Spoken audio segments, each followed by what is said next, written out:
I'm Dr. Stephen Greer, founder of the Disclosure Project and the creator of the film Sirius. And I'd like to make a wonderful announcement that all of you have been waiting for. The film Sirius, which went to one of the most watched and top picks on Netflix in the past year and has been seen by millions of people around the world, we are now releasing on our YouTube channel, which is youtube.com/sdisclosure in its entirety, and it can be seen for free.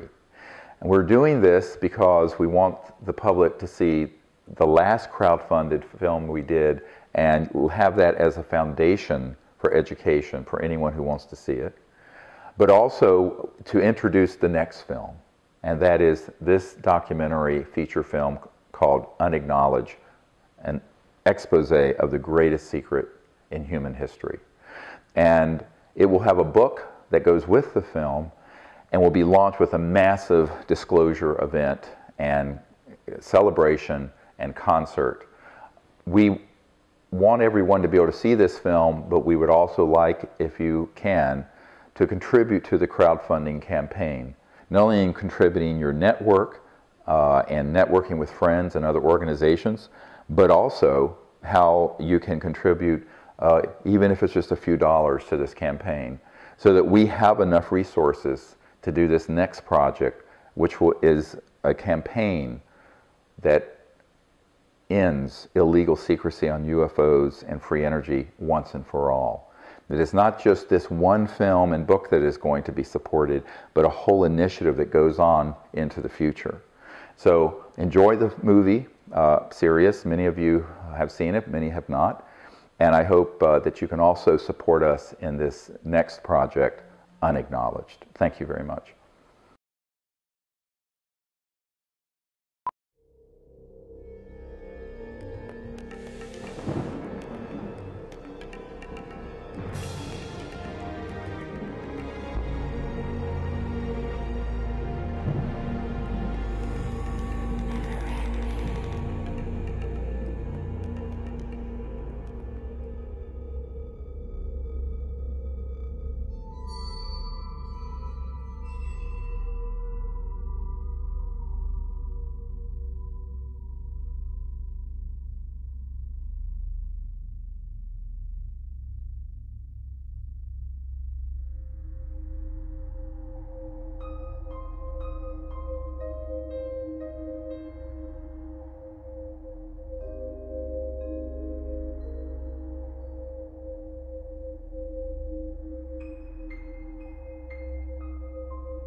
Most people don't know what a dead man's trigger is. And even fewer need one. A dead man's trigger is a safety valve. For reasons of security, a person prepares a recourse of such severe action that if harmed, they will release a cache of damaging evidence against those enemies.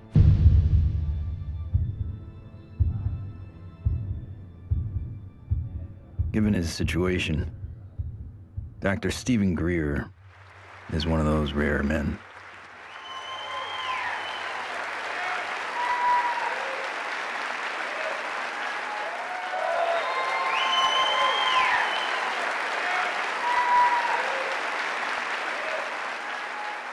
Why would he need one? He's not the first person to push the disclosure of a corrupt military-industrial agenda. In the councils of government, we must guard against the acquisition of unwarranted influence, whether sought or unsought, by the military-industrial complex. In his final public speech, a farewell address noted, in a time when every second on TV was priceless, United States President Dwight D. Eisenhower decided not to brag about his victory in the Korean War. Instead, he cashed in all his chips to warn this nation of a hidden enemy. We have been compelled to create a permanent armaments industry of vast proportions. The total influence, economic, political, even spiritual, is felt in every city, every state house, every office of the federal government. We recognize the imperative need for this development, yet we must not fail to comprehend its grave implications.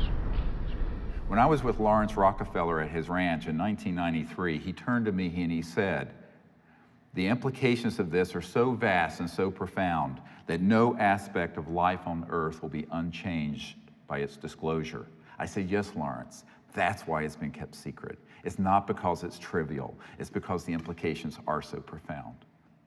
So there have been attempts to bring this information out for over 60 years. And here we sit in 2012 with the world still burning oil and gas and coal, when we have had technologies, sciences, and all the information we need to have had a completely new civilization. What Eisenhower warned us about over 60 years ago, according to Steve Greer, has long become truth in Washington, D.C. The most music, Q107, driving home with the Spearman. Hello, what are people all over D.C. saying about all this money we are giving? And why is Washington, D.C. booming? Because the rest of the country is sending their money here. I know, isn't it beautiful through the trees? My name is Ted Loader. I've been working with CSETI program and Dr. Greer for 15 years. Cool, huh? Wow. Yeah. One always wonders if the public really knew what was going on with government covert programs and how much money has been put into it, you know, hundreds of billions of dollars. I think the public would be a little annoyed. Thomas Jefferson believed all men have the right to life, liberty, and the pursuit of happiness. The government they formed would serve to secure those rights. But when corporations or other specialized groups of men become more powerful than those who govern, our security is at stake.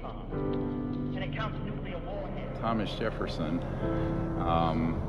wrote about unchecked power of the corporation being a threat to the democracy and the banks. You see, the U.S. Federal Reserve Bank issues every dollar bill, yet it is not run by the U.S. government or any elected official. It is owned by a private banking cartel. But here I find the chairman of the Federal Reserve, who's in charge of the dollar, in charge of the money, in charge of what the money supply is going to be. The middle class is being wiped out, and nobody's understanding that it has to do with the value of money. Prices are going up. So how are you able to defend this policy of deliberate depreciation of our money? A lot of it depends on what happens to the price of oil. The four horsemen, or families of banking who own and run the Federal Reserve, also run the four largest oil companies. Oil is also used to make and run machinery and current mechanical technology. Of course, there's one industry that needs these more than anyone else: the military-industrial complex. you begin to get into this very scary scenario that has to do with the human condition of the proclivity to accumulate vast amounts of power around a handful of people.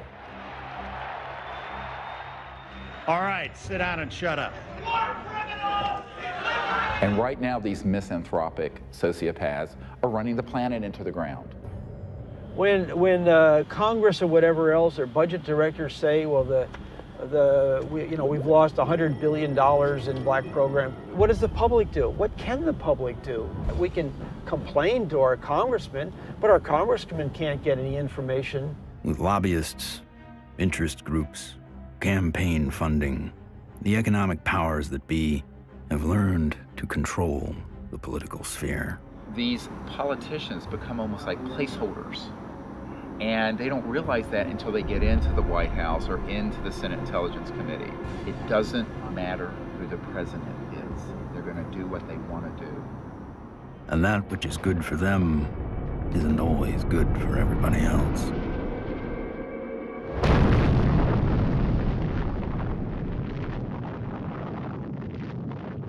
From 1945 to 1998, 2,053 nuclear bombs exploded on this planet. The United States detonated over half of them. Now I am become death, the destroyer of worlds. When the first nuclear bomb was exploded in Trinity, Robert Oppenheimer, one of the founding fathers of the nuclear age, said, "We have done this before."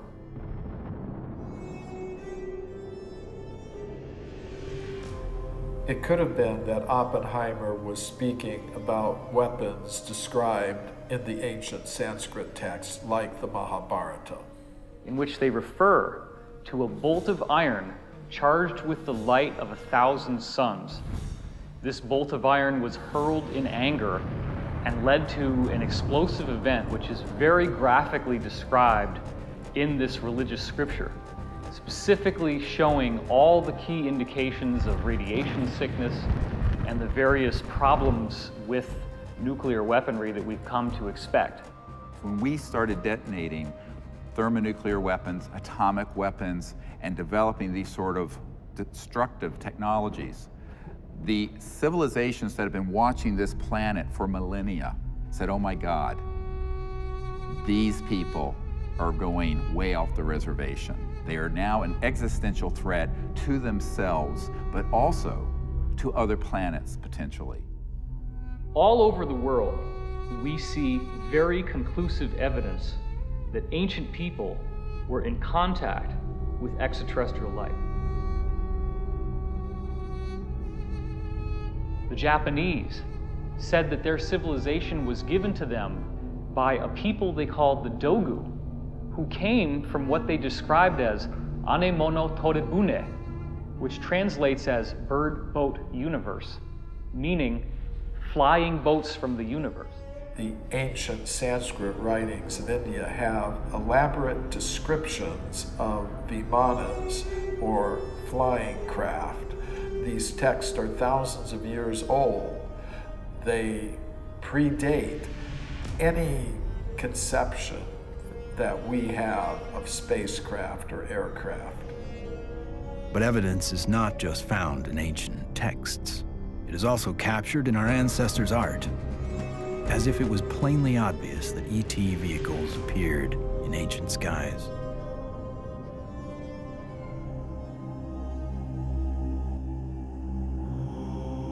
It is a foregone conclusion by most broad-minded people that we are not alone in this universe.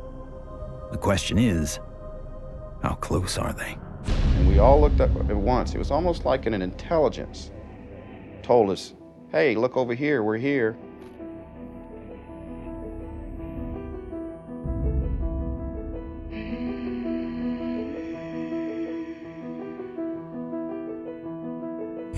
I saw 3 red lights in a triangle almost directly overhead.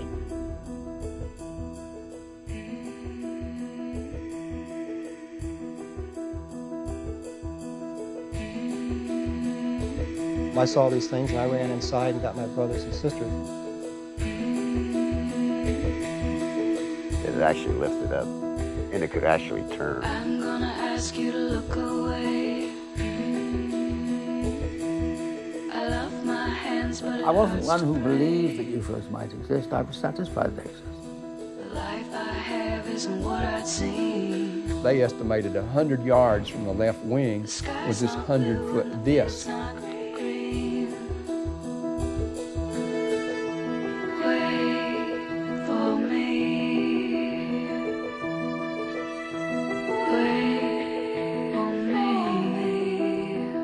A lot of the astronauts are told to keep it quiet, and they're good Americans too.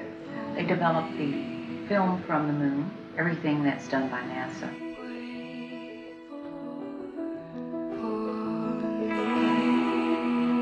Ma che se ne sanno ancora degli altri superiori.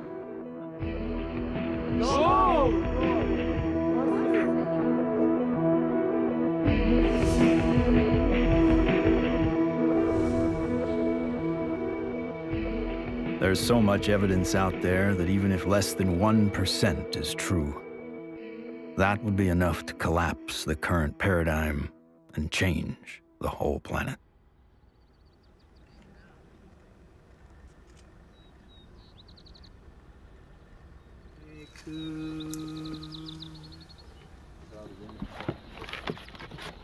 This is our signature tones that we broadcast over a small walkie-talkie. They were recorded in the crop circle. What happens is the extraterrestrials, they come into the area where we vector them in with the signature tones that we broadcast. Then it enables them to home in and get a real good fix on where the site is while we're setting up.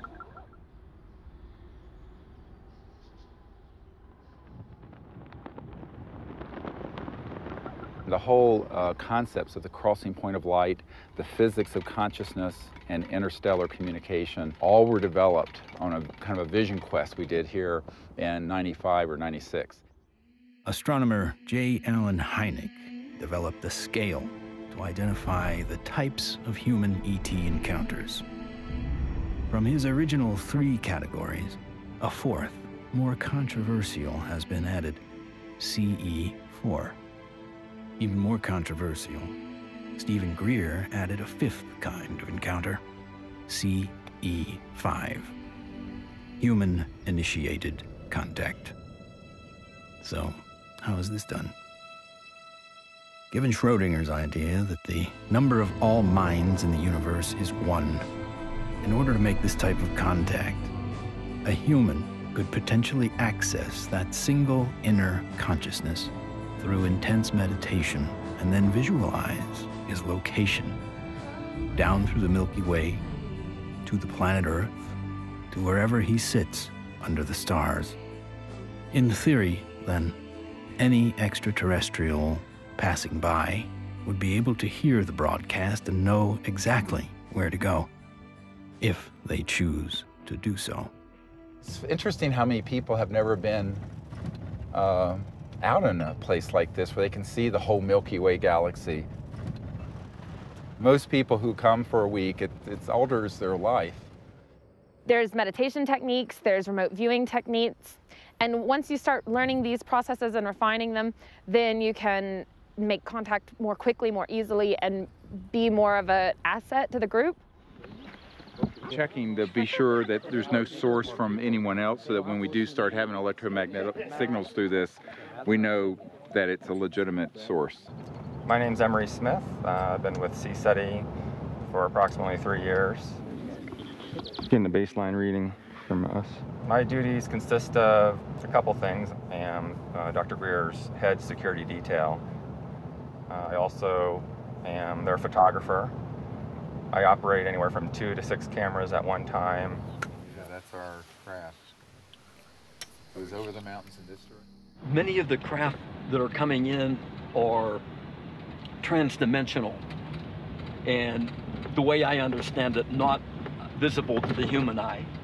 And that's where this new technology, night vision, that's where that's coming into play. And with the advent of new technology that's out there, it becomes easier and easier for us to capture these beings and these celestial objects on film. after you do the night vision, it has that green hue, of course. And after a while, when you get back to real life, you're thinking, why isn't everything green? This can't be reality. I want to show an early one from Gulf Breeze from 1992. We went down there, and one of the fun things that happened is that I had about 40, 50 people. Let's go out on the beach. And we didn't have good cameras then, but you'll get the feeling of how exciting it was. Have all these people, and 1, and then 2, and then 3, and then 4 ET craft materialize right in the sky. There it goes, 1, 2, 3. And look, there's 4. There's 4. There's 4. We have a confirmed CE5. Holy damn hot shit. Dog. Thank you. All right. So the point, the point is, it's fun.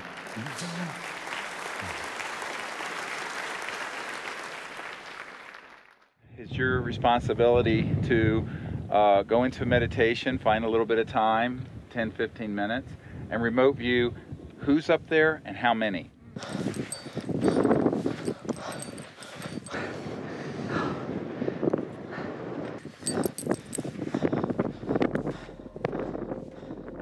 I can attest to the fact that real phenomenon happens here. I really feel that his CE5 protocols are based on a spiritual kind of positive contact, and I think that that is an excellent model for any kind of communication, whether it be on Earth, in the United Nations or wherever, but in this particular field it's with cosmic cultures. And we use consciousness, meditation, visualization, remote viewing, certain tones, and we do it in a group when we can, or even as individuals. It's just been this series of unbelievable events that are amplified by our meditation. It enforces this communication between us and the ETs, and it's so interactive. I could feel everything, I could hear all the sounds just right there. Perfect. And then this being the little larval one comes up, and we had this hug, and I shared the joy in it, and I'm like just thanking it for this experience. Let's do what we can to feel as if it would feel that this is perfectly normal and natural. Oh, sure. And that, this is... Relax and get in that flow consciousness, exactly. So I was jarred by our group getting tripped out and in that kind of, I was startled by some of the ways that our group was being, and I was going, and then there was moments where I was like, wow, I can only imagine how a visitor might feel. The ETs pick up on your intentions, and if you're really out there just to learn and really want to communicate with these extraterrestrials, well, it's going to happen. Avahanam Narayanam Padma Bhavam Vashishtam Shaktim Chatat Putra Parasharam Cha Yasam Shukam Golda Param Mahantam Govinda Yogindra Matashashisham. And we ask these extraterrestrial civilizations to join us as they begin to learn of us, to help us, and to understand us, even as we endeavor to understand them and welcome them here to this beautiful planet. Namaste. Oh my gosh, another beautiful, stunning, absolutely stunning. Not an airplane.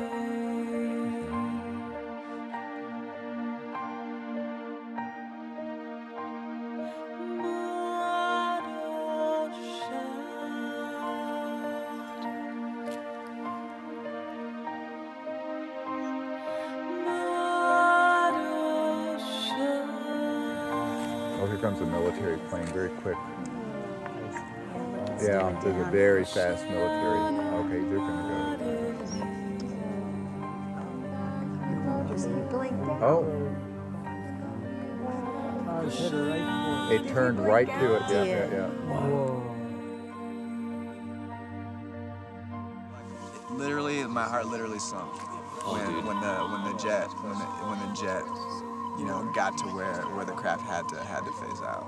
and like to feel all that love build, and then to feel that jet coming in, and it was like on a heart level, my heart literally sunk when the jet crossed the path where it had to take off.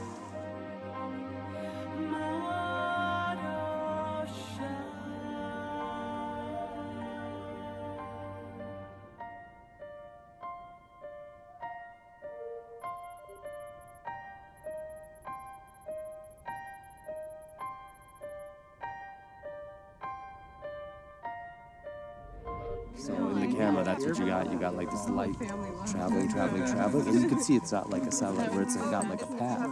It's got like a, like a movement. Yeah, and then it's gone. When I was 17, I injured myself. I got so infected. And at the time, because I was very poor and I didn't have any health care, I just laid there and I got sicker and sicker and sicker, and I had a near-death experience. I found myself out in deep space, and it was this experience of complete oneness with the cosmos, not just with Earth and life on Earth, but with the stars and the infinity of creation. It certainly altered the course of what I would end up doing, because I then learned meditation. I actually became very aware of the power of the mind. This experience helped guide the direction of his life. Though Greer went on to earn a medical degree and raise a family, he continued to study consciousness and contact. And decades later, it seems he would be the doctor called upon first to examine a very unusual body. This came to us in the last couple of years, and there's a man who runs an institute in another country that I cannot talk about.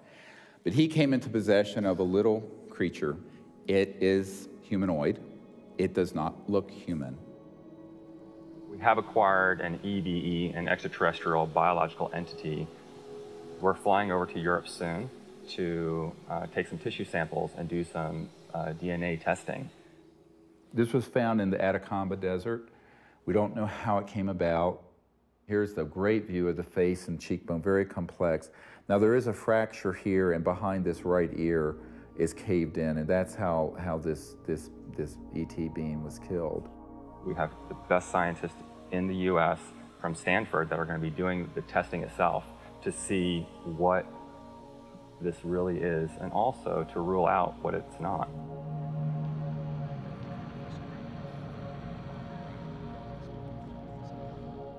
The initial reaction that I had is the same reaction that many of my colleagues here at Stanford and elsewhere have had when I've shown them, is that, wow, what is this? The question is important enough in at least two ways. The primary reason is that there's a lot of claims about specimens and claims about aliens. And of course, there's a lot of ridicule associated with that. So one of the best things that we should be doing, of course, then is bringing the best scientific techniques to bear. The techniques are available, the techniques are cheap, the answers are nearly absolute, so let's do it. And it's so exciting because it's not just... In setting up for this, I'm going to be giving Steve not only the tubes that this should be going into, but I'm also going to be sending across the microscope that I feel they should be using to do the analysis with. Before we even get started with some of the analysis, I think it's going to be important to rule out some of the obvious critiques that could come up. And one of those critiques is that this is a syndrome or a mutation. This is a bone dysplasia. And luckily, here at Stanford, we happen to have literally the world's expert, the man who wrote the book on bone dysplasias and syndromes, a gentleman by the name of Dr. Ralph Lachman, who has kindly agreed to look at the specimen, both the pictures as well as the CT scans and the x-rays, to help determine whether or not it's anything that he's ever seen before. I think that a dozen or even 15 years ago, answering the question of what is this would really not have been possible because the kinds of technologies were not available as are available today. But really the DNA tells the story. And because we have the computational techniques, that allows us to determine in very short order whether in fact this is human. So this will be basically an absolute level of proof as to what this actually is.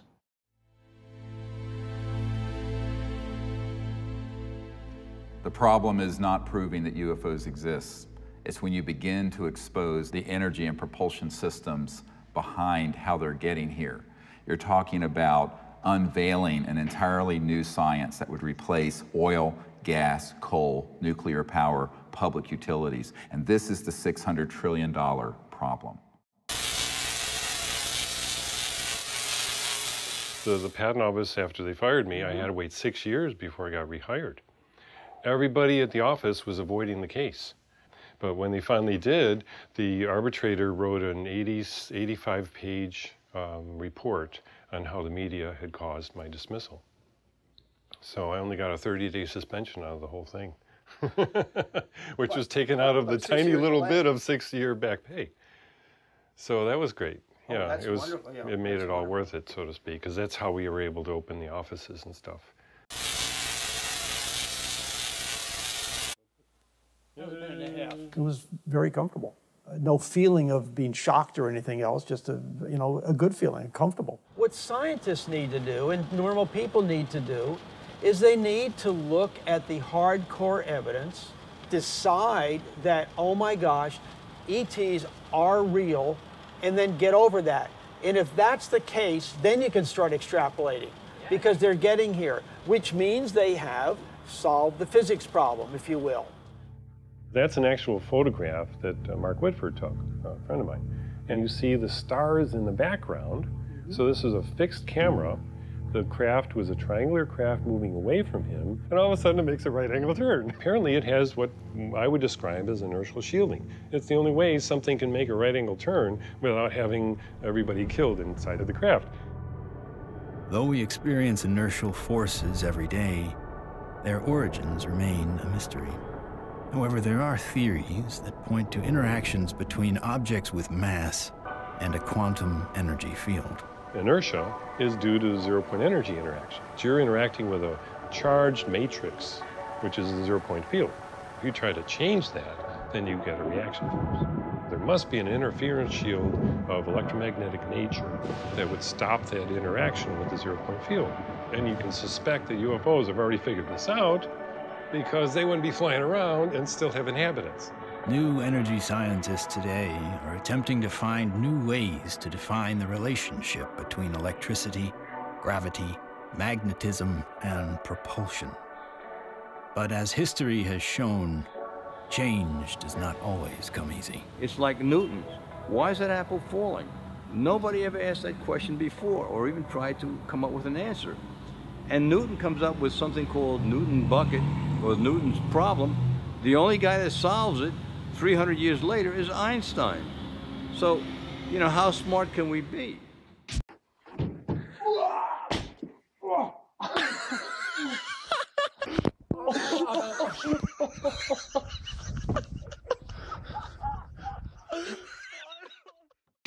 If you look at everything normal within the conventional wisdom, you're not going to learn anything new. My name is Morgan Boardman. I am the Chief Financial Officer of Morningstar Applied Physics. My business partners are Paul Murad and Dr. John Brandenburg. What we're doing, like I said earlier, is we're using a magnetic field that's rotating about the axis with the hope of generating a magnetic vortex. In essence, we are trying to start a civilian advanced research projects agency.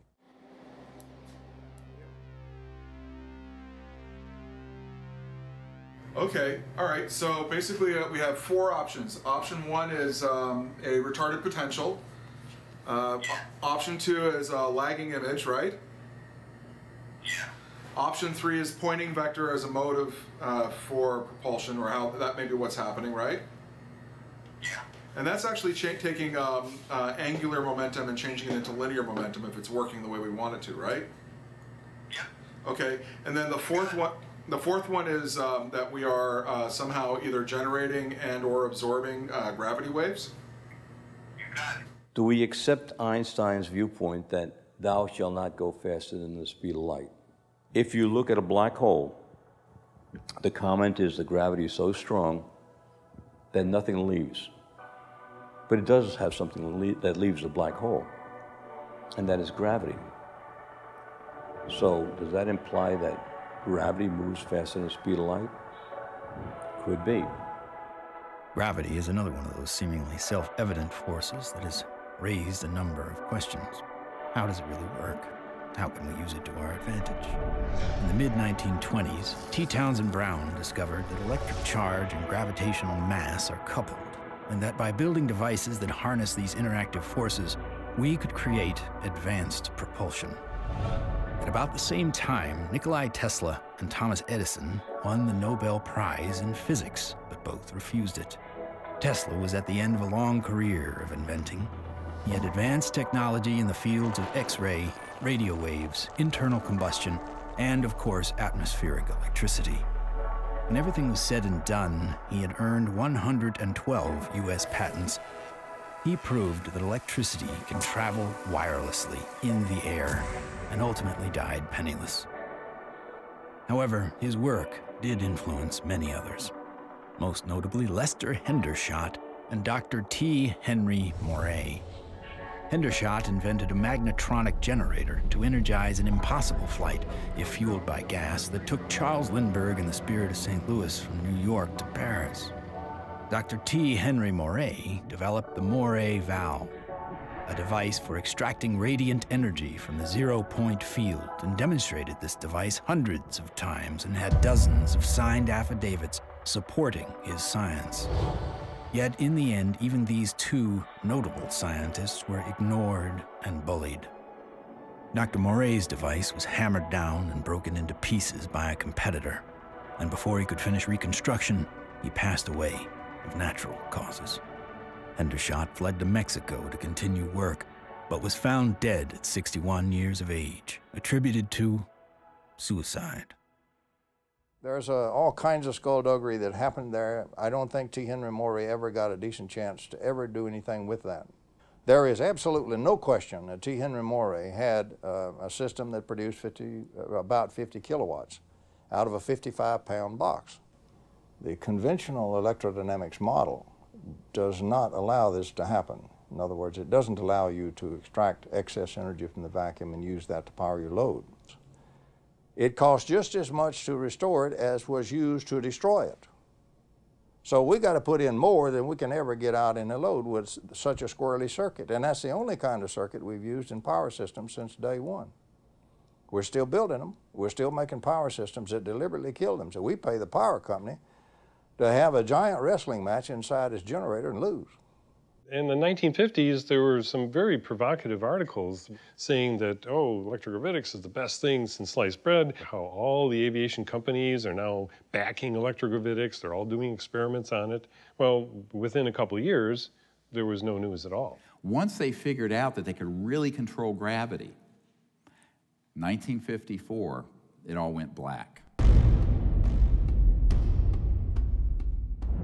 Do you think the boys in the black projects have solved that problem?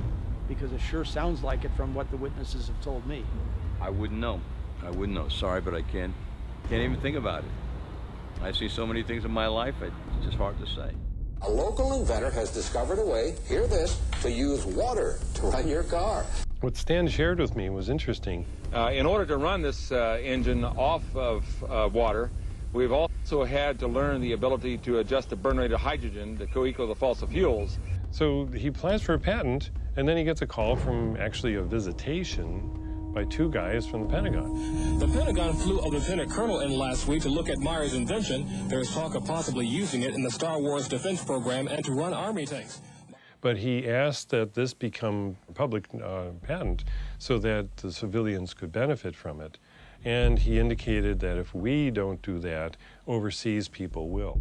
In 1996, Meyer was sued by his investors, who claimed the device was not revolutionary, despite verification of the unique voltage intensifier circuit by the U.S. Patent Office. Meyer was brought to trial, but key evidence was not allowed. His oral testimony was not even recorded due to an audio recorder malfunction, and the judge recessed early for vacation. Later, Meyer made an appeal but was denied. He was found guilty of fraud and ordered to repay his investors, putting an immediate dent on the idea of funding new technology. On March 20th, 1998, Stanley joined his brother and 2 NATO officials for a dinner meeting. Stan took a sip of cranberry juice, grabbed his neck, ran out of the restaurant, and fell to the ground, saying, "They poisoned me." He fell down after eating at a restaurant nearby where he lived, fell down the parking lot, said, "I've been poisoned," collapsed. And that's on the police report? The police report confirms his words. The cause of death was written to be an aneurysm, though he left behind just enough materials for others to piece together his process. The full secrets of his device died with him.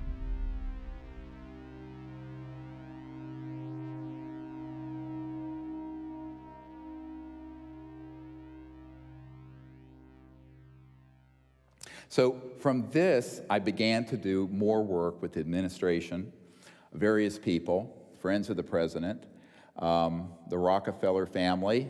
Lawrence was the white hat in that crowd who wanted us to bring this information out, actually hosted us at the Rockefeller Ranch in the Tetons. And one night he pulled me out on the deck and he said, "Well, you know, we really need you to do this." I said, "Lawrence, you're old, you're rich, and you're Rockefeller. What do you want me to do? I'm just a country doctor banging around in an ER in North Carolina." He says, "No, we want you to do this." I went, "Okay."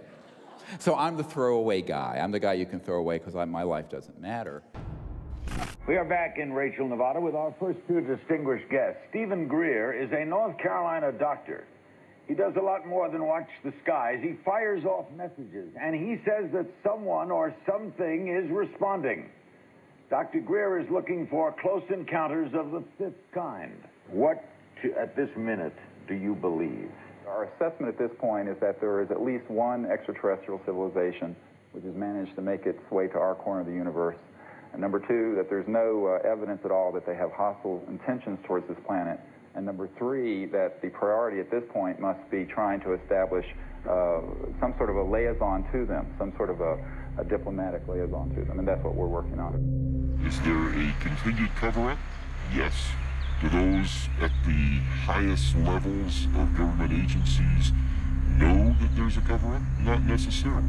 Officer X, a high-ranking military veteran, joined forces with Dr. Greer in order to use his military and government influence to gain access to high-level officials. I was able to arrange for a CSETI briefing to the then Vice Director for Intelligence for the Joint Staff, Admiral Tom Wilson, the same person who had been at Atlantic Command with me. At that meeting was Steve, Apollo 14 astronaut Ed Mitchell, Brigadier General retired Steve Lovkin, Siri Aramaic, Steve's right arm. Well, Dr. Greer did indeed mount an initiative and did go to Washington, did speak with high-level government people. I attended and helped him with that. We briefed certain members of Congress, some of their staff, some of the people from the White House. We talked with people in the Pentagon. It led me to the belief that people in high-level government have very, very little, if any, information, valid information. One of the most important of all the meetings was with CIA Director R. James Woolsey. Here I fly up to Washington. The cover story was a dinner party. One of the things that I found was that this CIA director wasn't lying when he communicated to us that he had not had access to these projects. He was shaken to his core. We met for not 20 minutes, almost 3 hours. And by the end of it, I handed him, my hands were shaking, I handed him this document, and it was a position paper recommending executive orders and the things the Clinton administration and he needed to do to get control of this mess. And he looked at it, and he looked at me. He says, yes, he says, but how do we disclose that which we have no access to? And I almost wept. I went, what? Dr. Greer approached many D.C. officials in an attempt to gain an audience. One of the people who took him seriously was former CIA Director Bill Colby. If there's truth in it, there can be a danger in that situation. We've seen that happen in other cases.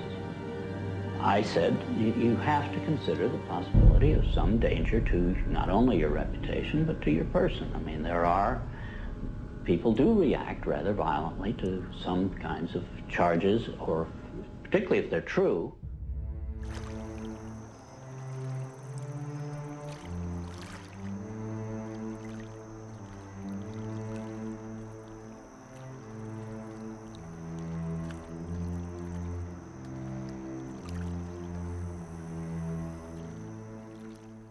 Now, you know, I'm a 30-some-year-old doctor with 4 kids, a golden retriever, and a house in North Carolina. So I'm going, this is down the rabbit hole fast. But that is the situation, my friends, when you're dealing with secrecy that is criminal and illegal. In 1997, in an effort to push his message deeper into Congress and the White House, Greer headed to Phoenix to prepare a video with his best evidence to show in Washington, D.C. While he was in the editing room, the biggest UFO witnessed event in history was about to happen. On March 13th, 1997, when the Hale-Bopp comet was very clear in the northwest sky, thousands of people were outside trying to get a glimpse of it when they also caught a glimpse. These orbs, giant orbs, equidistant in a V formation of 1 mile to 2 mile wide in some very credible reports. And that's the particular area where these phenomena keep popping up from my vantage point. The Native Americans living in the basin between South Mountain and the Estrellas have told me that not only were they looking up at the Phoenix Lights during the mass sighting, but they've been looking up at them for centuries. I live in a community called Loop, northeast of Flagstaff, on the Navajo Indian Reservation. We'll have to go back in time one day before. We saw 6 to 7 lights that were circling along the horizon. The entire street came out. It was almost like a block party. Everybody turned off their lights, everybody sat in their front yards, and everybody watched this unusual light show. I squeezed down the best of what I found and finally came forward in 2004 with the Phoenix Lights, a skeptic's discovery that we are not alone. 10,000 people approximately witnessed this, one of the largest experiences of this sort ever recorded. The Phoenix Lights phenomenon didn't seem to be falsifiable in any way. It was being validated by most everybody that saw it. The ultimate, shall we say, insult was the governor of the state of Arizona, Fife Symington, finally calling a news conference saying that he has finally got the answer to the Phoenix Lights, and he introduces some staff member dressed up as a space alien. People got very angry because here is the top elected official of the state making fun of what I estimate to be close to probably 10,000 people saw this. Under the watchful eye of the public, Symington retracted his statement. If you had been here 10 years ago and standing out here and looking up there at the lights and the view, you would have been astounded. You would have been amazed. The so-called Phoenix Lights were seen by many people in 1997. Skeptics say they were military aircraft or flares, but not the former governor. It was probably some form of an alien spacecraft.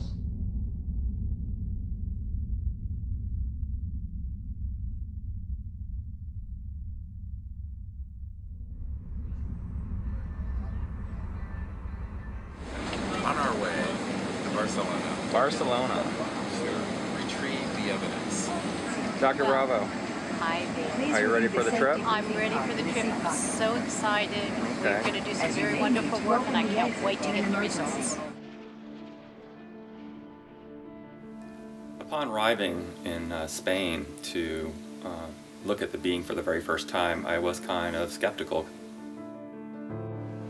It was definitely a game changer for my thought process to actually see it in person than to see it on film. The first thing we had to do was go to the radiology lab because we needed x-rays and CAT scans before we did anything. Porque esto es, ya se lo comenté que era un poco difícil de hacer. Es, ¿okay? The best we can get. Lo mejor que podamos. Porque evidentemente no se puede manipular para nada. No. The head radiologist at the center saw the being and was quite impressed. And the first thing she said was, "Wow, that looks like an alien." That's really okay. This is fabulous. This one's pretty good for you. Yeah. Okay, that's good.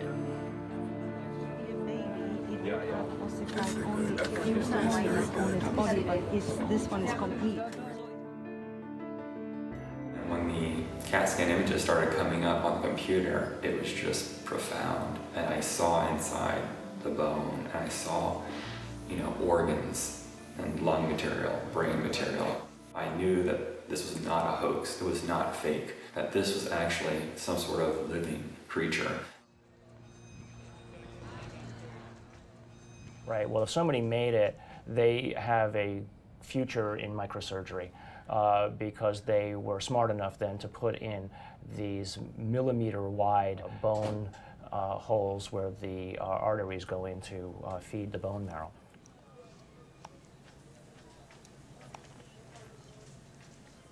And so now the challenge is to prove what it is, right? My interest, frankly, is to disprove that it's anything unusual or anything paranormal.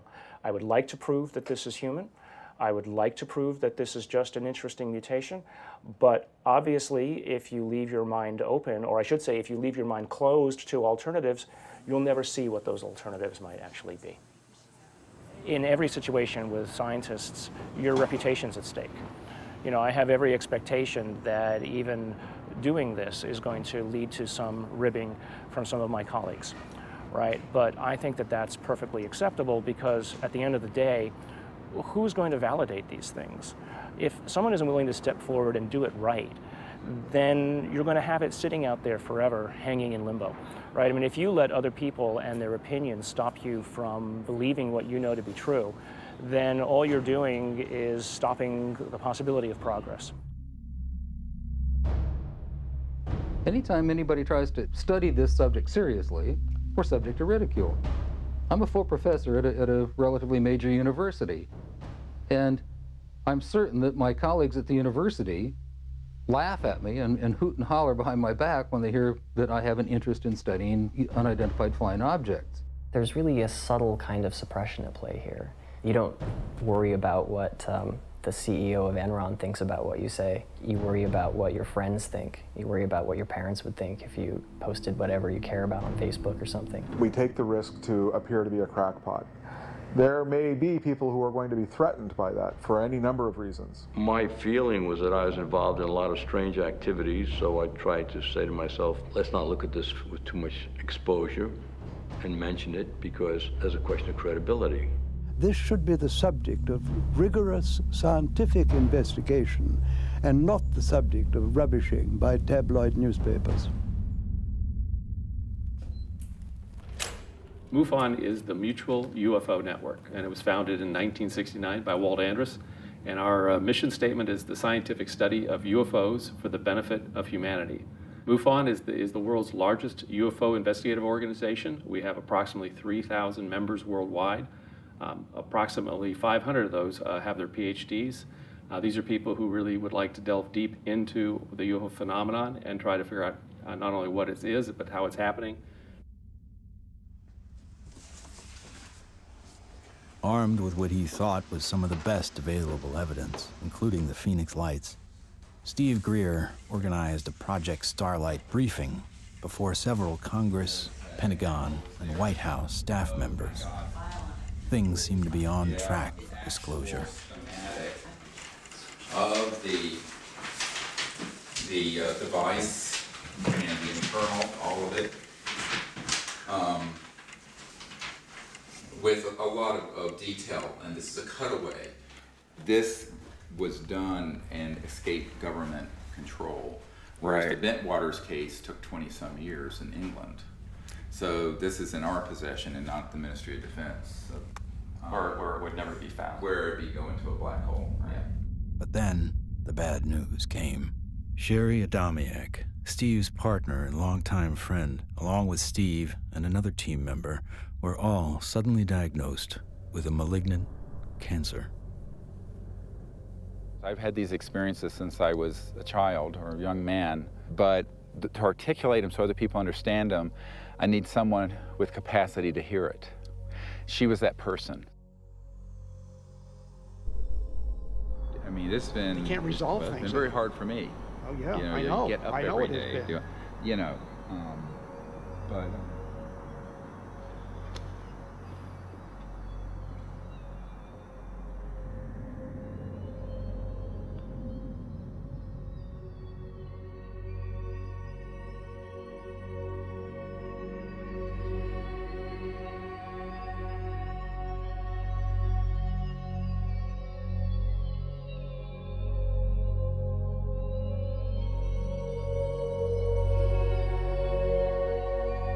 One of the last places she wanted to come was here. So she asked that her ashes be placed on the land. So we put her ashes around that tree.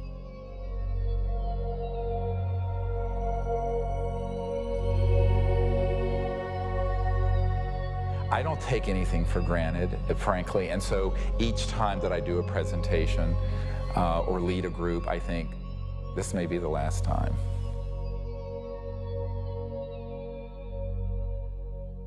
The thing that has kept me going the most is not any external thing, but the experience of that near-death experience where I know that there's an aspect of us that doesn't die. That is why I can go mano a mano with these elements and not be afraid. I shouldn't say be afraid, not stand down. Everyone has fear. I've certainly had my fears. But it gives you an anchor so that you can go forward.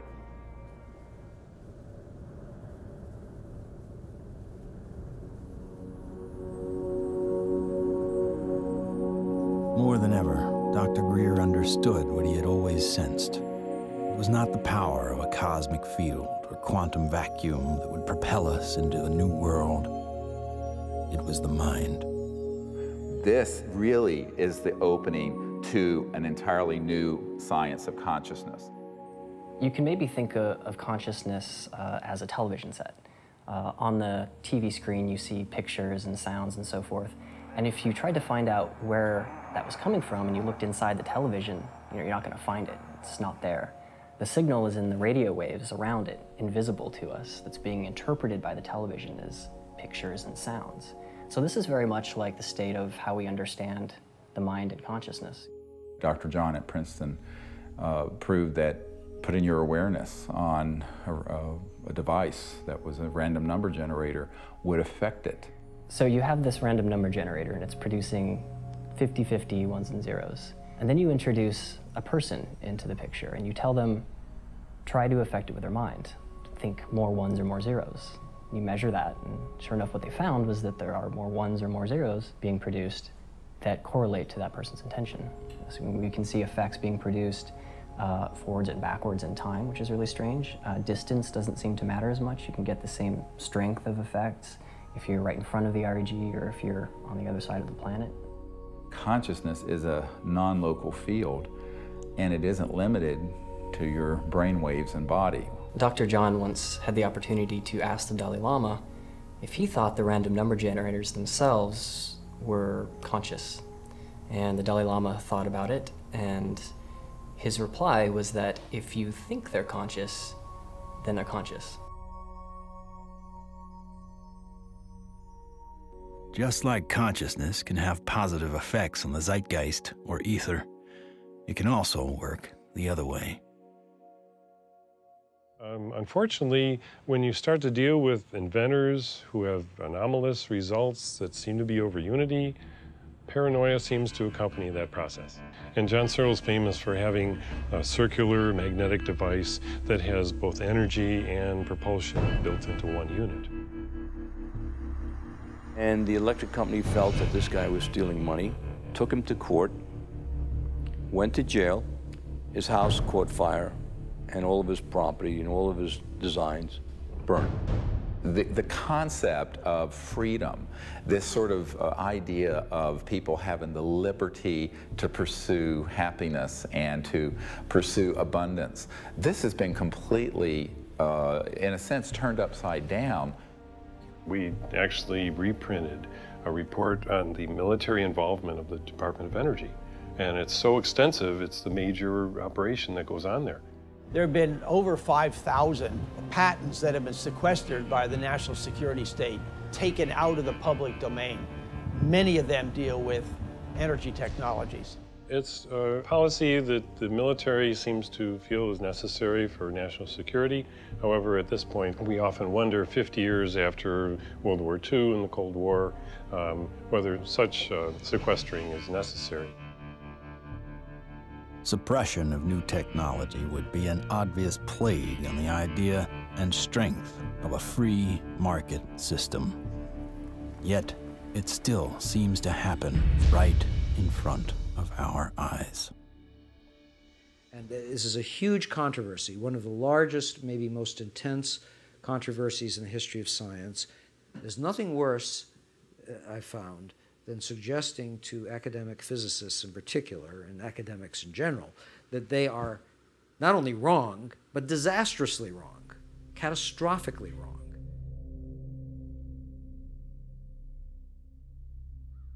Cold fusion patents have not been approved. They will not get through. American citizens are being denied their constitutional rights. I inadvertently was looking through some piles of paper that had been given to me in a casual manner by all these hot fusion physicists as they were trying to do their calorimetric repeat of the Pons-Fleischmann experiment.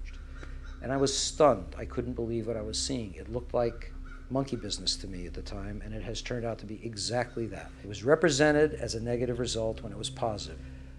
And that data is scientific fraud, as far as I'm concerned. It's been referred to legal authorities in the government. I asked for a review at MIT, got nowhere. If this type of manipulation had occurred in any legitimate research area, such as cancer research, AIDS research, global warming research, anything that's accepted as reasonable to be researching, the people would lose their jobs, they wouldn't be in science. And yet, these people today, their data is used today, to year 2000, and all before, to reject patents.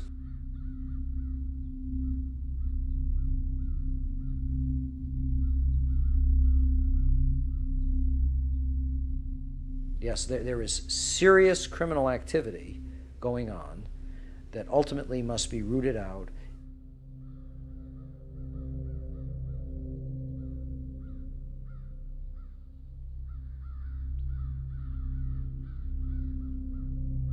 It became very clear to me that, you know, you kind of had a tiger by the tail here, and that this was serious. For a moment, Dr. Greer considered shutting everything down. He had been threatened and swindled far too many times. Sherry was gone. He had no office, no staff, no money.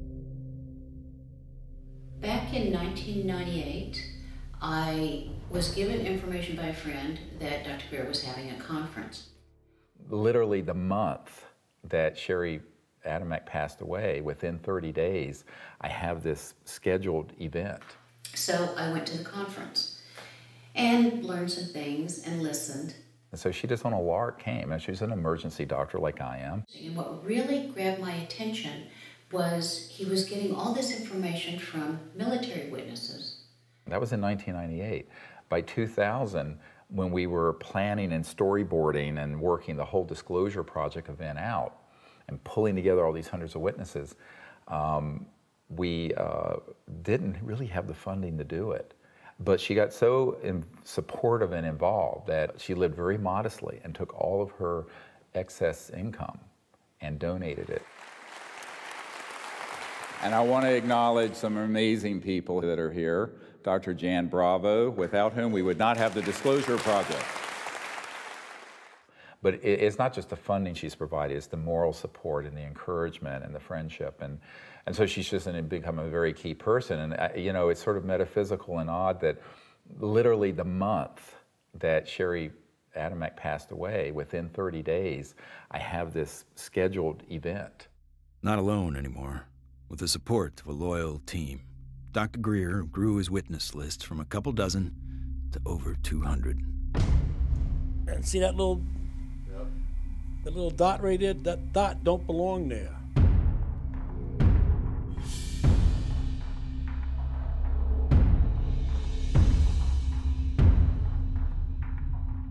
I said, I'm one of those, what you would call the high government official in the FAA. I was the division chief. There was only 3 or 4 down from the admiral. I was awarded the Air Force Guided Missile Insignia. I was the first photographic officer in the Air Force to get they called it the missile badge. So I forgot who it was that called, but he says, we got a problem here. What's the problem? He says, well, it's that UFO.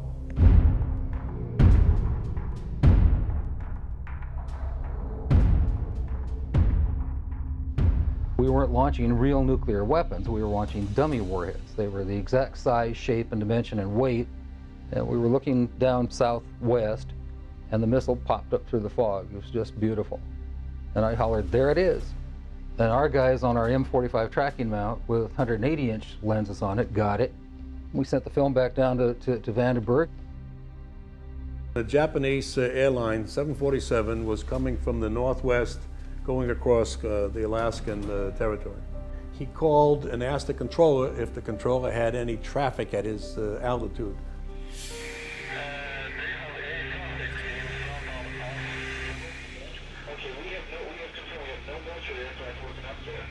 His radar is picking up a target. He sees this target with his eye, and the target, the way he described it,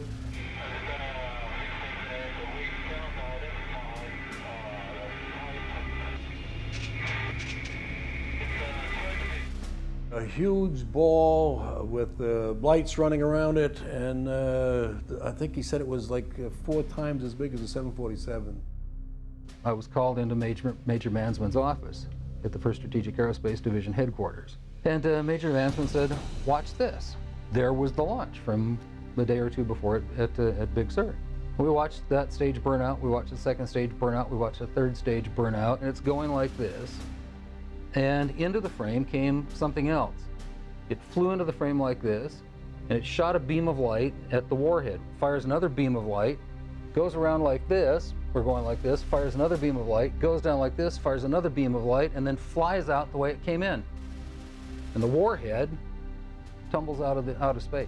They brought in 3 people from the FBI, 3 people from the CIA, and 3 people from Reagan's scientific study team, and I don't know who the rest of the people were.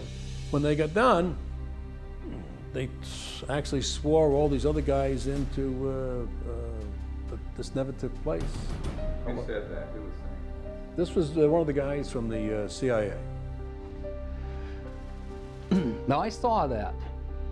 I don't give a goddamn what anybody else says about it. I saw that on film. Phil Klass can kiss my ass. He wasn't there. I was. He said this is the first time they ever had 30 minutes of radar data on a UFO. He said, you are never to speak of this again. As far as you're concerned, this never happened. So I said, yes, sir, and walked out, and that was the last I talked about it for 18 years.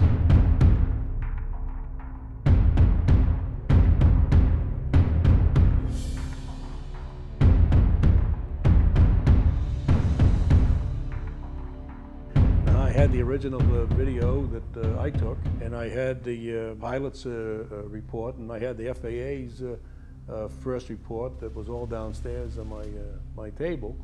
They didn't ask for that, so I didn't give it to them. There are things that I know about that I did in the service that I won't talk about to you now because they're top secret, and I could get my ass in trouble for talking about them. If you parse what Major Mansman said, he said, you are to say, this never happened. Well, that's not classifying it top secret, is it?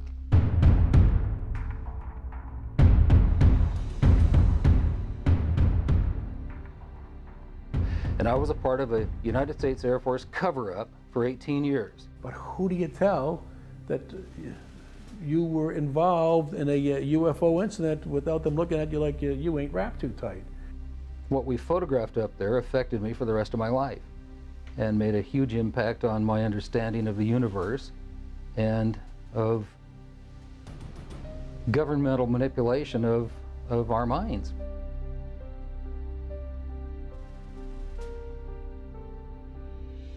Now, with the witnesses on his side, Dr. Greer had the firepower to attack Washington again.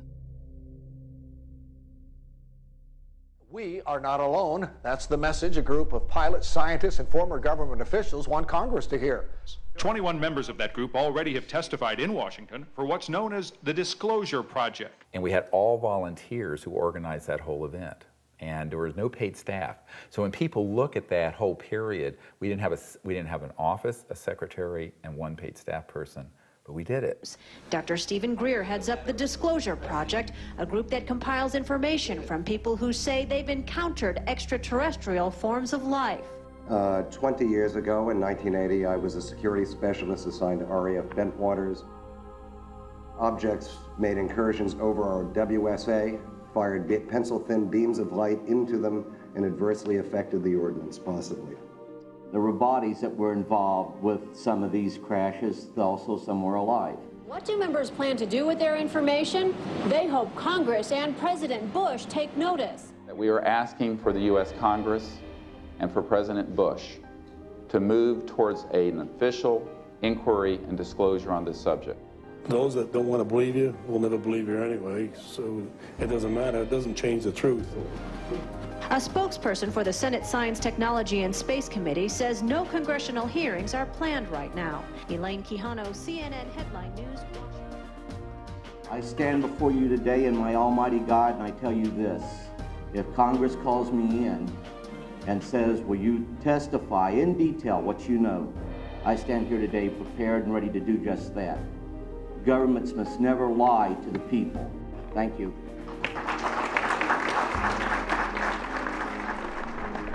The number of people Dr. Greer had managed to get behind him was monumental. In a perfect world, an event of this proportion, with that amount of coverage, would have been enough to start a legitimate movement. But of course, we hardly live in a perfect world.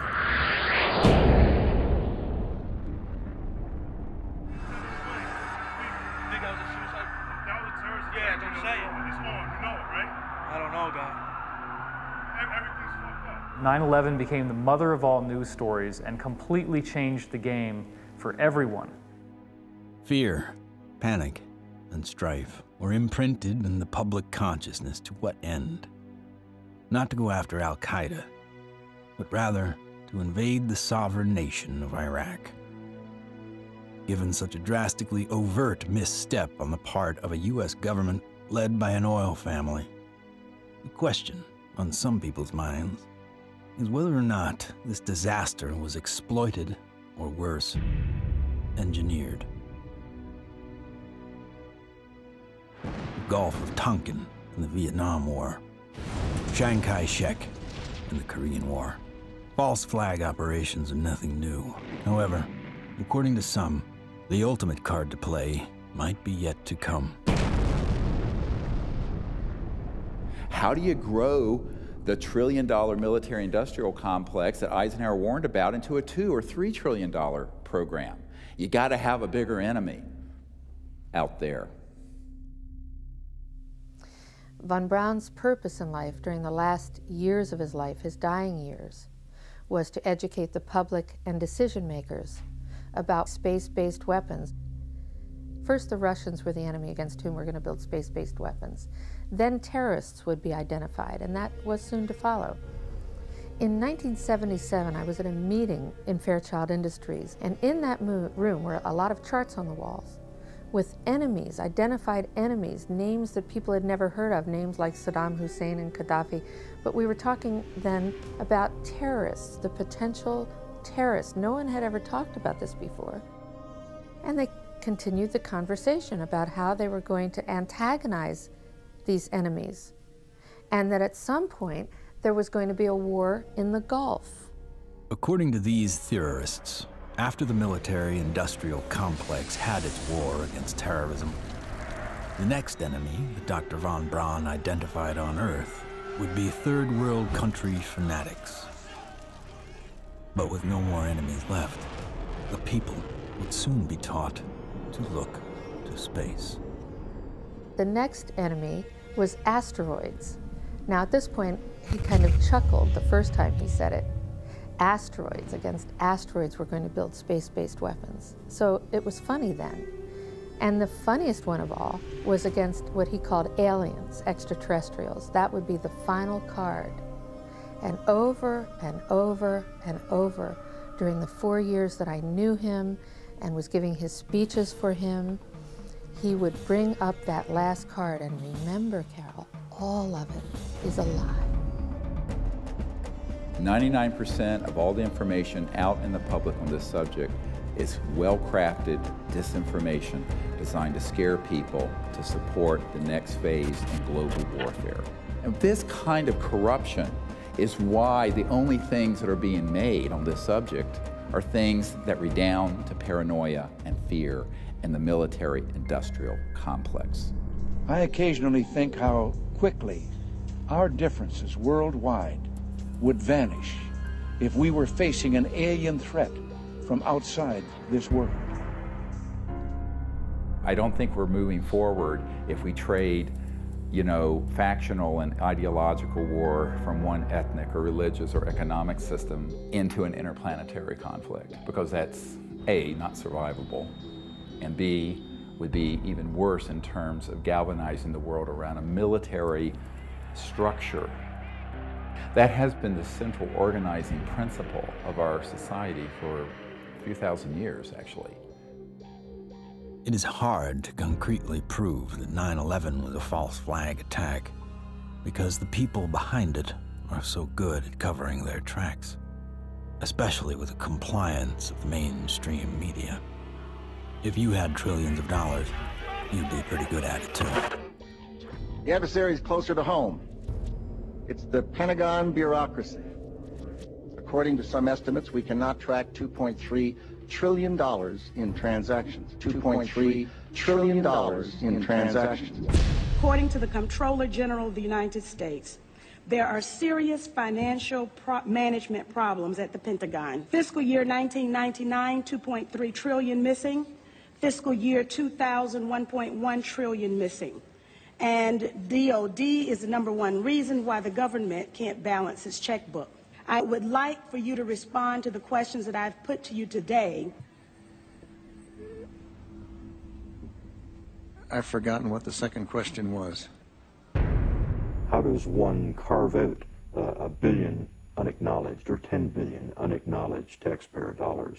In many cases, at the end of the fiscal year, when there is so-called leftover money, they may or may not know that money may in fact go to a special access program. There are two main types of special access programs: acknowledged and unacknowledged, or USAPs. Those programs are basically totally off the books, and they are able to actually vacuum up money to be a self-perpetuating funding mechanism. Certain USAPs are waived and also completely managed and controlled by private contractors, so they enjoy the secrecy protections only afforded to private corporations. There is virtually no high-level government oversight for these types of USAPs. In many cases, no elected official, including even the president, have knowledge a particular USAP even exists. Between 1947 and 1949, the government passed the National Security Act and the CIA Act. These laws allowed the intelligence community to withdraw money from any agency without disclosure. Essentially, money could be stolen from any program, and no elected official would ever know about it. Great view of the eye socket. Very different eye socket. And that's another thing that the scientists who've looked at this at Stanford have commented on. If you look at this creature and you look at the cranial vault, how large it is, The size from the eyes up is at least 3 times that of a human. One of the first things that Dr. Lockman immediately remarked upon was the shape of the head and the skull. It was not something that he is accustomed to seeing, and it was quite interesting and in some ways exciting that the associated features that you would expect from a syndrome of that nature were not found.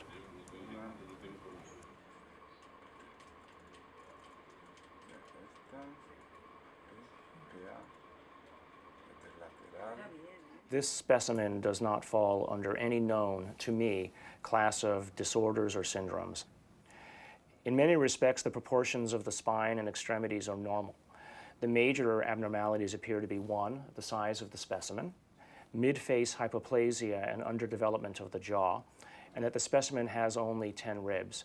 Humans normally have 12, rarely 11. One of the most remarkable aspects of this is when we came down to study the actual bone density. One of the features of fetuses that a specialist looks at is the so-called growth plates of the epiphyseal joint, say, of the knees. The shock, I think, and the surprise was, and the absolute certainty that Dr. Lockman had was that this specimen is between the age of 6 to 8 years old. The shock was that this specimen was clearly not fetal. How do you explain how something 6 inches tall survived to any length of time that would allow for it to survive 100 or 1,000 years ago?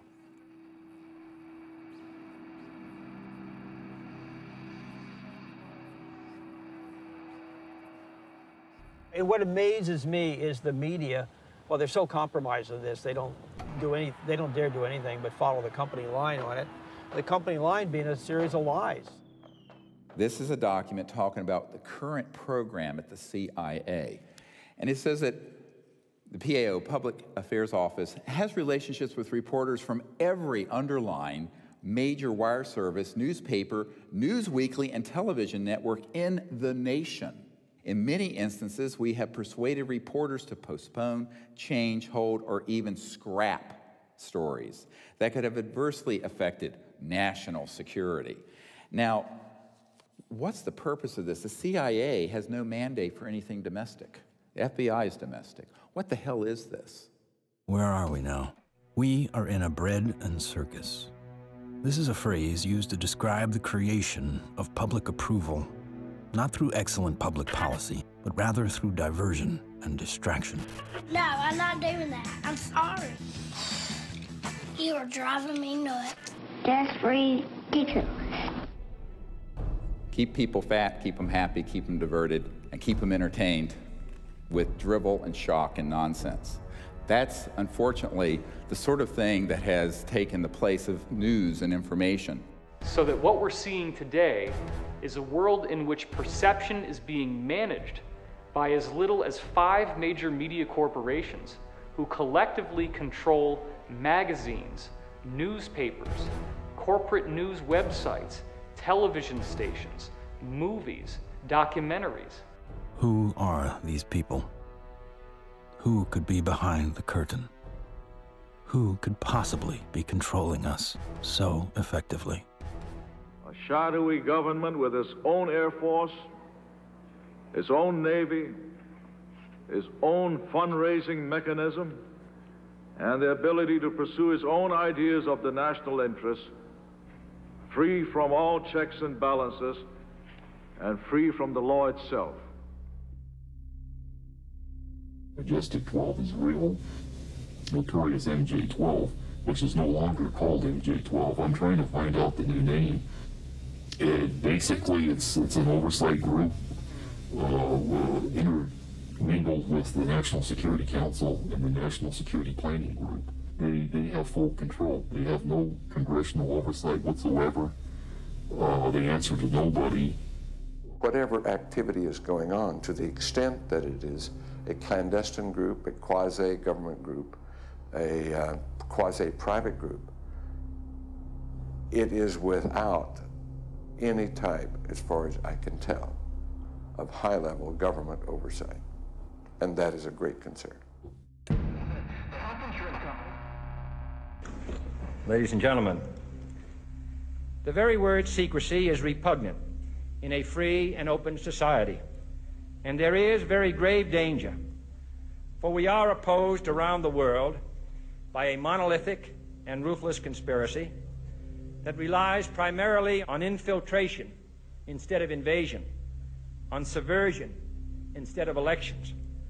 Its preparations are concealed, not published. Its mistakes are buried, not headlined.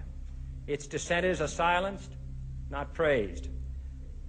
It is a system which has conscripted vast human and material resources into the building of a tightly knit, highly efficient machine that combines military, diplomatic, intelligence, economic, scientific, and political operations.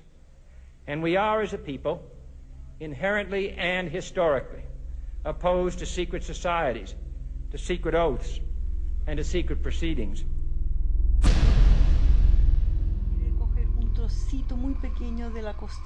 It's got too much tissue on it. They actually want a piece of the bone from at least like a 0.5 of a millimeter in. Como medio milímetro de... We took material from inside the cranium, also 2 clippings of the anterior front ribs of this being. And we were able to see under the dissecting microscope that in fact it did have bone marrow in them, so that meant there should be some good genetic material in there. It was really nerve-wracking. Imagine, 2 big guys here trying to operate on this 13-centimeter long beam. But we did it.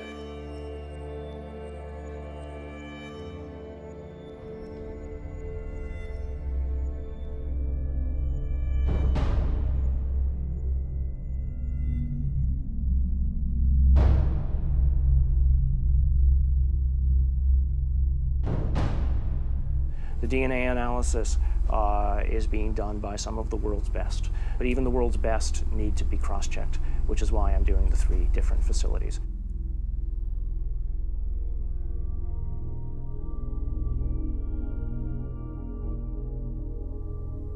So I actually ran 4 samples. I ran a sample of my own blood. It was a very small amount, just 100 microliters. I ran 2 blanks, things that just had water in them, because that would be essentially a contamination control. And then, of course, the sample itself.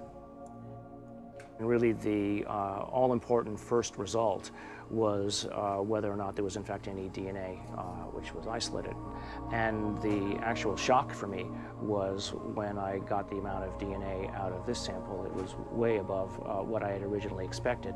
What you have on the left here is a so-called DNA ladder. This is a size standard.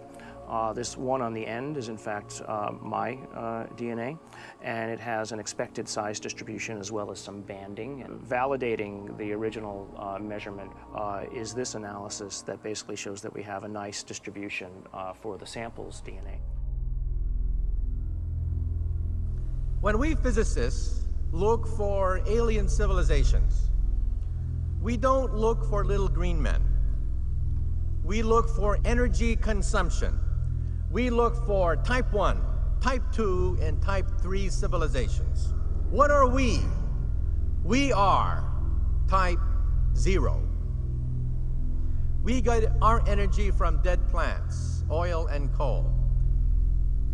Around the year 2100, we will become a type 1 civilization. And we see the beginnings of that now. What is the Internet? The Internet is a type 1 telephone system. Imagine, if you will, sitting down to your morning coffee, turning on your home computer to read the day's newspaper. Well, it's not as far-fetched as it may seem. Information has largely been controlled in a top-down way. What we're seeing now is the dissemination of discoveries coming up from the grassroots and not from a top-down centralized authority which has the ability to say, this isn't making it because we don't believe it's true, this is making it because it fits the mainstream. When we want to form a new team in a new country, then all we have to do is contact someone there using the internet, and suddenly they're a member of the node. From this online collective seems to come a real communion. People from all over gather in groups to investigate UFOs, with safety in numbers against ridicule and disinformation.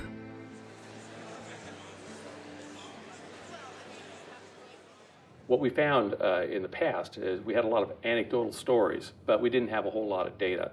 With the advent of computers, personal computers, and the internet, we've been able to collect the data and analyze it through some 200 plus data points to allow us to be able to compare cases and to see exactly what's happening and what the trends are.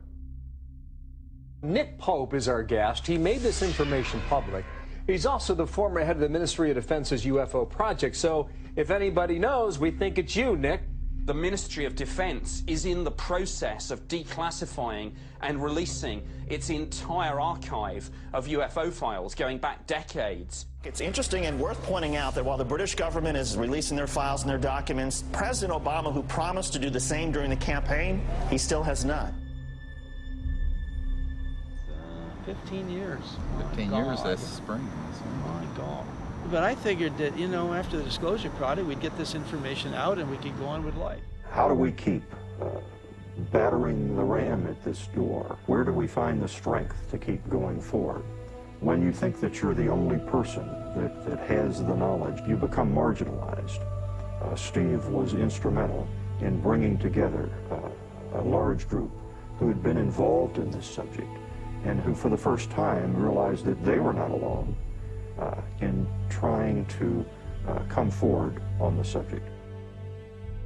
Governments, we've discovered, have not gone far enough, so we've decided that as people, using the CE5 protocols, form our own movement and do what governments have not been doing. We think of this as the People's Disclosure Movement. And so we feel it's important to create an effort that's a global effort, which this has become. My name is Mark Benz, and this is Rex, and we're in Bodega, California, and we're doing CE5. My name is Jeff Bird, and here in Winchester, Virginia, USA, we are doing CE5. My name is Peggy Brewster, and here in Middleton, United States of America, we are doing CE5. We have 1,150 teams of CE5 ambassadors, which are spread over 52 countries. My name is Andre, and here in Sweden, we are doing CE5. Und wir machen zusammen CE5 in Deutschland. Here in Burlington, Ontario. Brisbane, Australia. From Chester, Virginia. In Hamilton, Ohio. We are doing the CE5. Konnichiwa. Moje ime Daniel. Donia tu na Slovensku. Es Leo Ortiz. And here in Vancouver, British Columbia. CE5. The CE5 context mas. CE5. CE5. CE5. We're doing CE5. And the reason I think that's so important is that it not only builds the knowledge base, but it also further potentiates this concept of pioneering a new pattern of peaceful contact. And that is something that no other group, large group on Earth is doing. Certainly isn't being done by the State Department and the Senate Foreign Relations Committee. It seems to be it only takes one person to make contact. But hundreds of voices worldwide is a call that can't be missed. And likewise with innovation, the more heads in the game, the more likely we are to find a solution.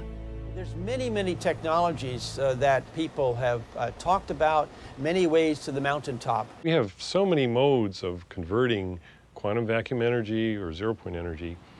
Some people think they know how to do it. Okay, fine. But if you do it theoretically, that's one thing. But then you got to do it experimentally, and that's the hard part. Those opposed to new energy technologies can tie the hands of hundreds of inventors. But how will they ever fare against tens of thousands? The output milliamperage is more than the input milliamperage. It's a clear indicator of overunity. I'm gonna ask you to look away. I love my hands, but it hurts to pray. The life I have isn't what I'd seen. The The sky's not blue and the field's not green. Wait for me. Wait for me. Wait for me. Wait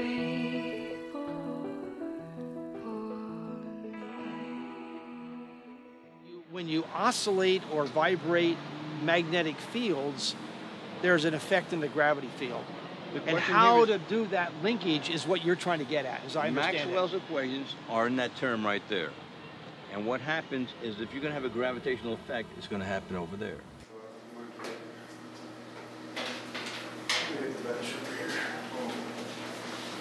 Josh, I think I can help too. This channel here represents revolutions per minute. These are representing weight that we're measuring on the load cells.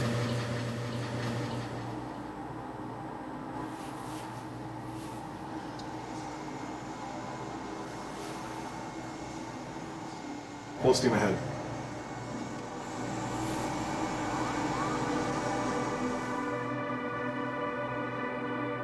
When we look at our data, we lost 7% of weight. If we move this thing and it loses weight, I must be generating gravity waves. Though the device maintains its shape and size in terms of dimension, it is losing mass. That's a possibility. If it is losing mass, then certainly it would also be affecting time in a very localized manner. By looking at new technology, you could break through new commercial aspects to improve our society.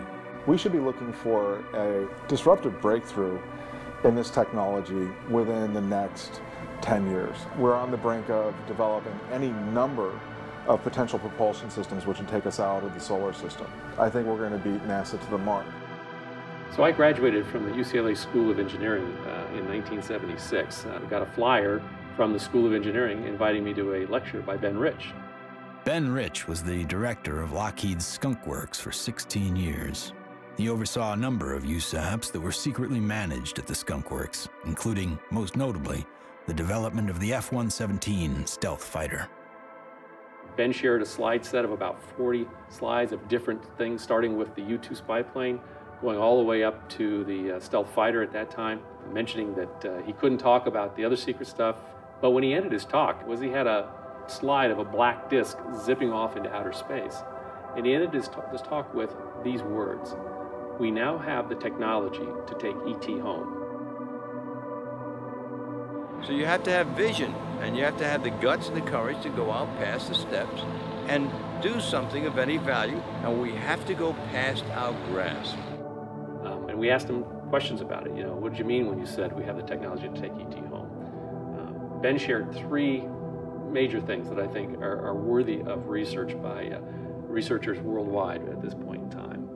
The first was we've somehow figured out how to do interstellar travel already. It's known. The second point he made was that there was an error in the equations. My suspicion is it's probably Maxwell's equations for electromagnetic theory. The third thing he said was, how does ESP work? And I was really kind of startled because I didn't know what to say. But I blurted out, I don't know, all points in time and space are connected. And he looked me back in the eye and he said, that's how it works.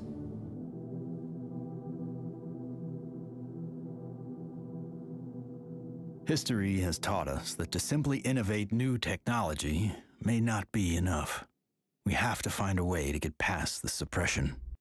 We've already now had a breakthrough just a couple months ago of the tritium battery. Finally, a company has come up with an actual commercializable unit, but it's very small. It's designed for an IC or some small circuit component. So this is a good sign, because it shows the way to introduce a free energy device is to introduce a small version of it. If you have a revolutionary energy device, it has to be introduced in a way that doesn't look like it's a revolution.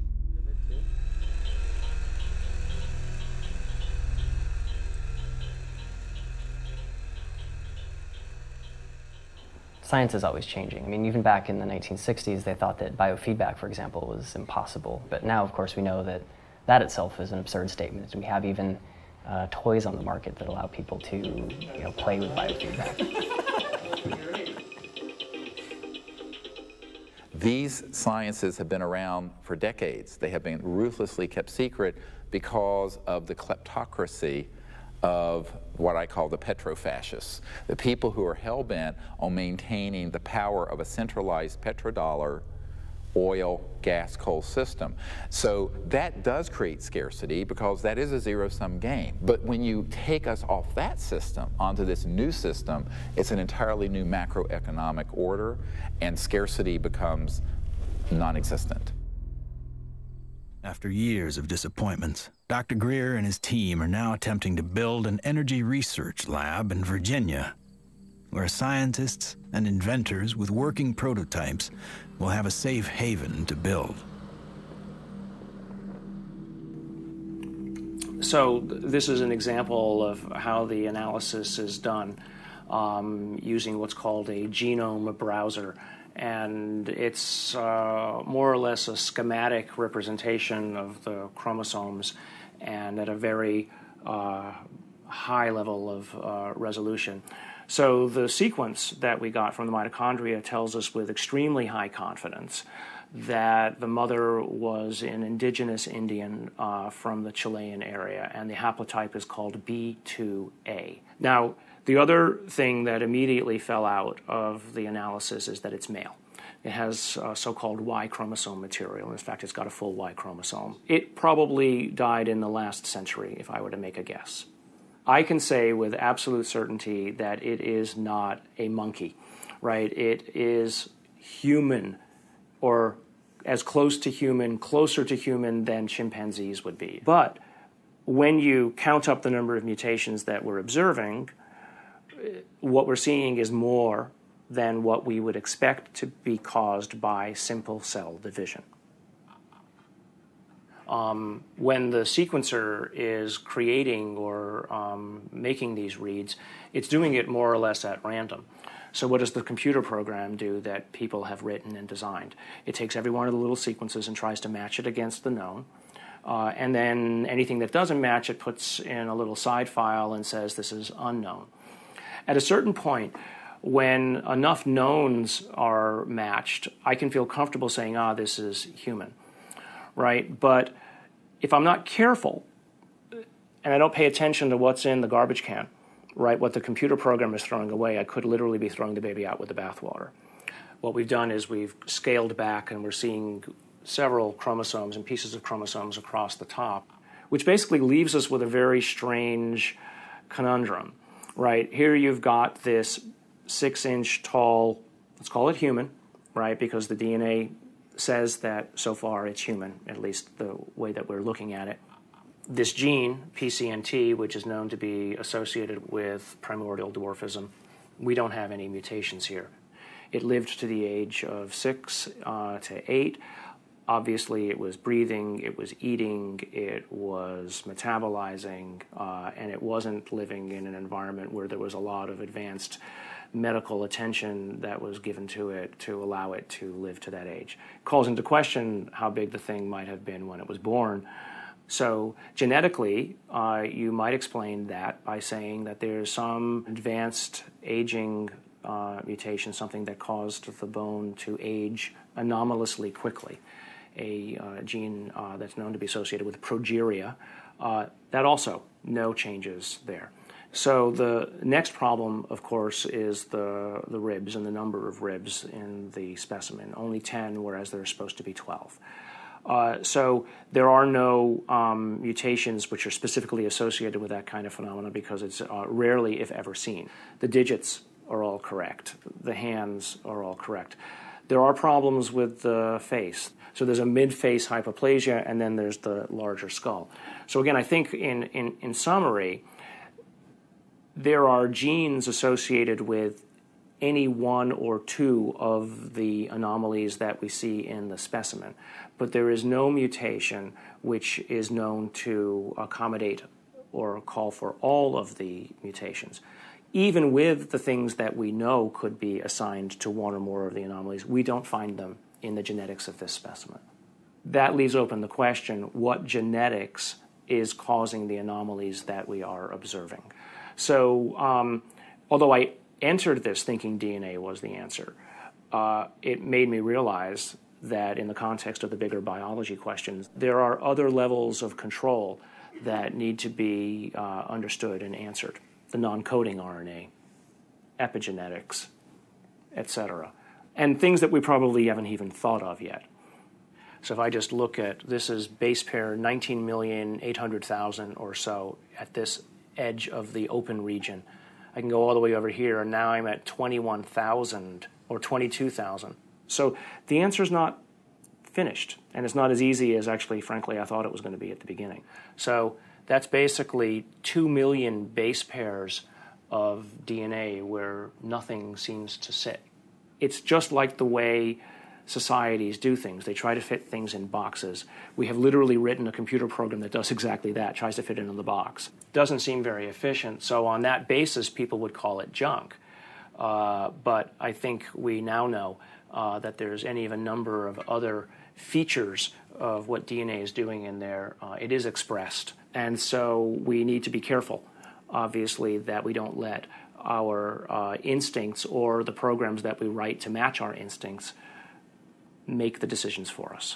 No matter what, for me, this has been a fascinating, more than an exercise. As soon as I've collated this information into a form that other people can take advantage of and it's accepted for publication, I'm just going to put it out on the web. You know, I don't have the resources to study and follow down every single angle that this opens up.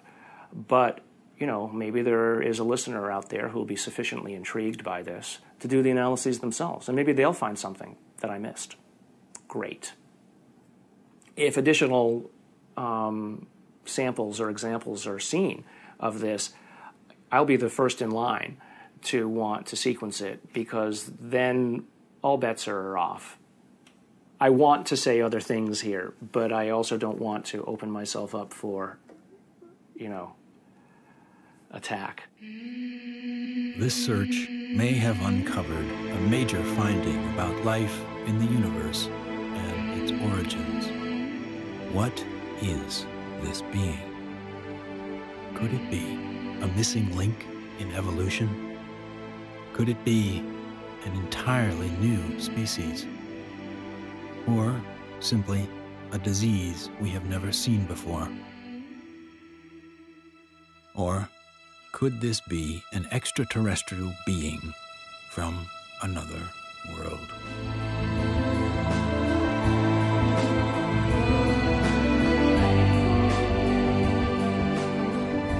Whatever the case may be, this challenges the boundaries of human scientific knowledge. Dr. Gary Nolan has set a new precedent for scientific investigation and rigor in the realm of the seemingly impossible.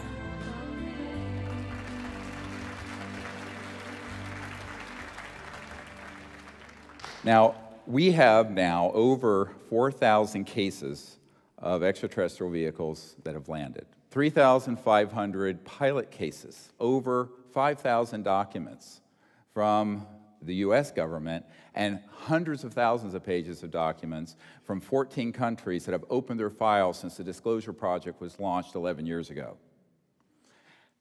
And yet, this isn't on CNN every night. And this is probably the most important thing going on this planet today, and yet nobody talks about it. If we don't explore what to do, we're going to miss the boat. And that could be why Eisenhower's final message wasn't just doom and gloom. It was a charge to the people to spit out the bread, look away from the circus, and take some responsibility. Only an alert and knowledgeable citizenry can compel the proper meshing of the huge industrial and military machinery of defense with our peaceful methods and goals. The dam is in fact breaking, and you're beginning to see countries all over the world begin to come forward with what they know to be absolute fact. Since 2001, 24 countries have opened their UFO files to the public, including Australia, the UK, Vatican City, Germany, Russia, and Canada. The United States is not yet among them. What we have to do is pave the way for these leaders. Because if the people will lead, the leaders will follow. They'll have to. And it isn't about overthrowing the Pentagon, it's about leaving it behind.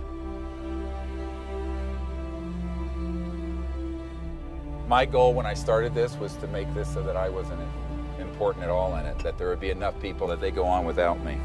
And that way, it doesn't matter if I drop dead. The future is here already. The technologies are here, contact is happening. And if we come together as a people, what we're going to find is that all of us working together are going to be able to create a world that is amazing. If every single one of us told everyone we know that we're being visited by intelligent life, that the sciences are here to give us a new civilization, we're liberated from that macroeconomic slavery, but this is the destiny of humanity. Thank you very much. God bless you all.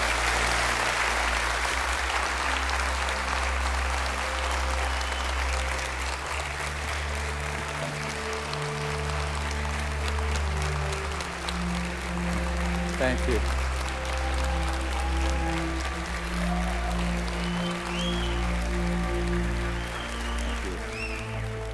What we've come to learn is this.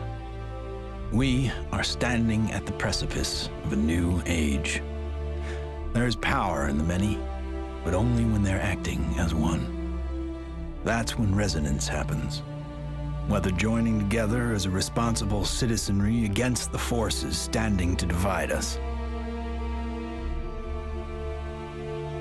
or joining consciousness to unite with the beings who are prepared to communicate with us.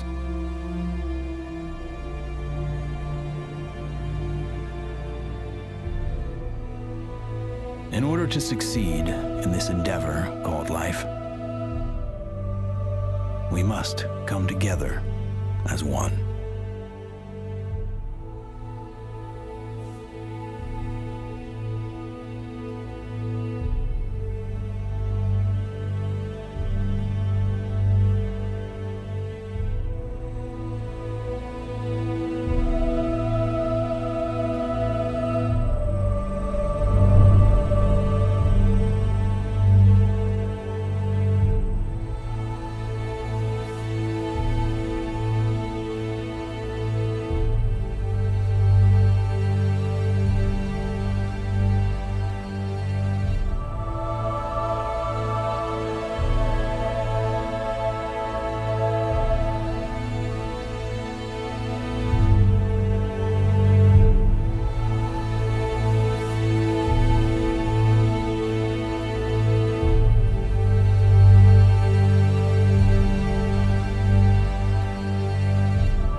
Koşuyor